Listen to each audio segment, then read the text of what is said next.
माँ बाप हमेशा अपने बच्चों का भला चाहते हैं, और अगर यही माँ बाप उनके दुख का कारण बन जाए तो 2020 में हुए लॉकडाउन में केरला जैसे एजुकेटेड स्टेट में 66 बच्चों ने सुसाइड किया। एक स्कूल की लड़की ने अपने सुसाइड नोट में लिखा कि कैसे उसके माँ बाप उसकी मौत का कारण बने।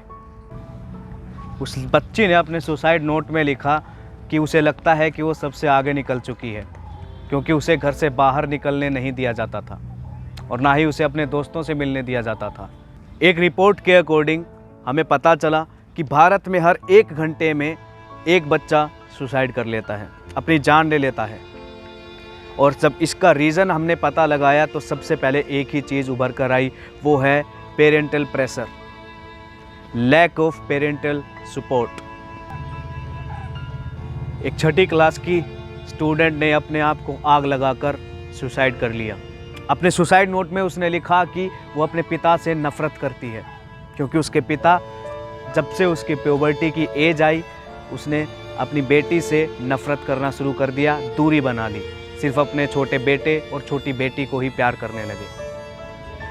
और ये सब ना सहन कर पाने की वजह से वो बच्ची एक्सट्रीम डिप्रेशन में चली गई और उसने सुसाइड जैसा एक्सट्रीम स्टेप उठा लिया। पेरेंट्स हमेशा चाहते हैं कि उनके बच्चे कामयाब हों, अच्छी परसेंटेज लेकर आएँ, और इसी चक्कर में वो केयरिंग और कंट्रोलिंग की जो बहुत ही पतली सी लाइन है उस फ़र्क को भूल जाते हैं और वो केयरिंग करते करते कंट्रोल करने लग जाते हैं अपने बच्चों को। बच्चों को बाहर खेलने नहीं जाने दिया जाता, अपने दोस्तों से नहीं मिलने दिया जाता, बोला जाता है सिर्फ पढ़ाई पढ़ाई पढ़ाई। सुबह स्कूल, दिन में ट्यूशन और शाम को घर आकर फिर से पढ़ाई। इसी बीच में किसी एक्स्ट्रा करिकुलम एक्टिविटीज़ का ना होना बच्चे को स्ट्रेस में डालता है, और इसी स्ट्रेस की वजह से बच्चा चिड़चिड़ा हो जाता है, उसका स्वभाव चिड़चिड़ा हो जाता है। पेरेंट्स को लगता है कि बच्चों का बिहेवियर ही ख़राब है और इसी वजह से वो उन्हें मारना पीटना शुरू कर देते हैं, जिससे बात और भी बिगड़ जाती है। आज की डेट में भी बच्चे पेरेंट्स टीचर मीटिंग में अपने माँ बाप को लाने से डरते हैं। क्यों?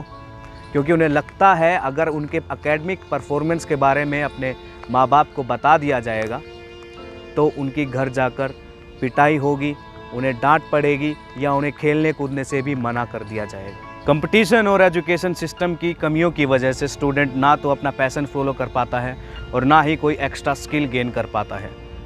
इसकी वजह से या तो वो अपने माँ बाप का सपना पूरा करते हैं और या फिर किसी और के पैशन को फॉलो करते हैं और उन हज़ारों की भीड़ का हिस्सा बन जाते हैं।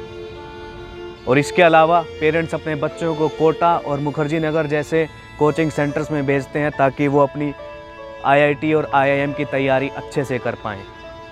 लेकिन वहाँ से एक स्टूडेंट नहीं, एक रोबोट बाहर निकलता है जिसे किताबी दुनिया के अलावा किसी और चीज़ का ज्ञान ही नहीं होता। माँ बाप भी अपने बच्चों की पढ़ाई के लिए लाखों रुपए इन्वेस्ट करते हैं और वही डर बच्चों के मन में बैठ जाता है कि अगर वो ना कर पाए तो उसका अंजाम क्या होगा, और यही डर हमेशा के लिए उनके मन में रह जाता है और यही डर आगे जाके डिप्रेशन का रूप ले लेता है।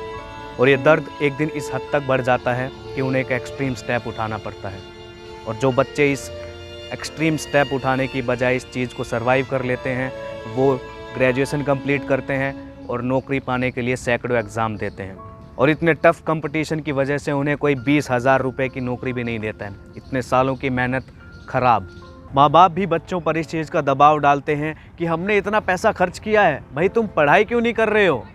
अपने बच्चों को ठीक से समझने की बजाय पेरेंट्स उन पर दबाव डालते हैं, उन्हें समझाने की बजाय उन्हें डांट मारते हैं।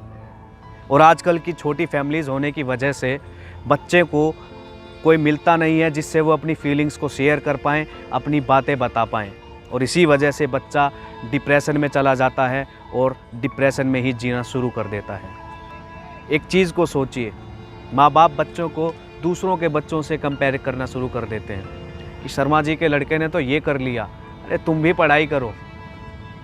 अगर सचिन तेंदुलकर के माँ बाप ने उसे क्रिकेट खेलने से रोका होता तो, अगर अक्षय कुमार के पिता ने बोला होता है कि बेटा तू जूडो कराटे ही बहुत अच्छा खेलता है, एक्टिंग में मत जाओ, तो ना तो हमें सचिन तेंदुलकर मिलता और ना ही हमें अक्षय कुमार मिल पाता। अपने बच्चे की स्किल को पहचानिए, उसे समझने की कोशिश कीजिए, उसे ज़बरदस्ती किसी और फील्ड में ना ढकेल लें। इस वीडियो को बनाने का मकसद ये नहीं कि हम माँ बाप की गलतियों को बता रहे हैं, बल्कि इस वीडियो को बनाने का मकसद ये है कि आप माँ बाप अपने बच्चों को ऑब्जर्व करें, उन्हें एनालाइज करें, समझें उन्हें कि उनका पढ़ाई के अलावा किस दूसरे फील्ड में इंटरेस्ट है, और उनके इंटरेस्ट को जानने के बाद उनके लिए रिसोर्सेज अवेलेबल करवाएं ताकि वो अपने इंटरेस्ट के अकॉर्डिंग काम कर सकें, अपने इंटरेस्ट को बढ़ा सकें और आगे कामयाबी पा सकें। अगर आपके आस पड़ोस में भी ऐसा कोई आप कोई देखते हैं कि जिस बच्चे को मेंटल सपोर्ट की ज़रूरत है या किसी और तरीके की ज़रूरत है, तो उनके माँ बाप से बात करें, या आप डायरेक्ट किसी बच्चे को भी, ऐसे किसी स्टूडेंट को भी मेंटल सपोर्ट दे सकते हैं। हर रोज़ न्यूज़ में हमें देखने को मिलता है कि किसी बच्चे ने सुसाइड कर लिया, वहाँ उस बच्चे ने सुसाइड कर लिया। हर एक सुसाइड के पीछे रीज़न सिर्फ एक ही होता है, वो है डिप्रेशन। आप अपने बच्चों से बात कीजिए, उन्हें ऑब्जर्व कीजिए, उनके डिप्रेशन का एक्चुअल रीज़न क्या है, उस रीज़न पर काम कीजिए, अपने बच्चों से बात कीजिए, उनके माँ बाप होने के साथ साथ उनका दोस्त बनने की भी कोशिश कीजिए।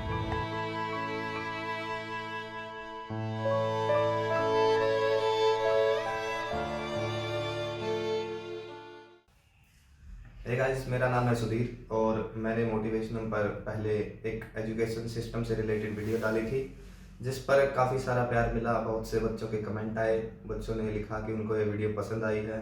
काफ़ी बच्चों ने उसे शेयर भी किया है हर जगह और काफ़ी अच्छे अच्छे कमेंट थे।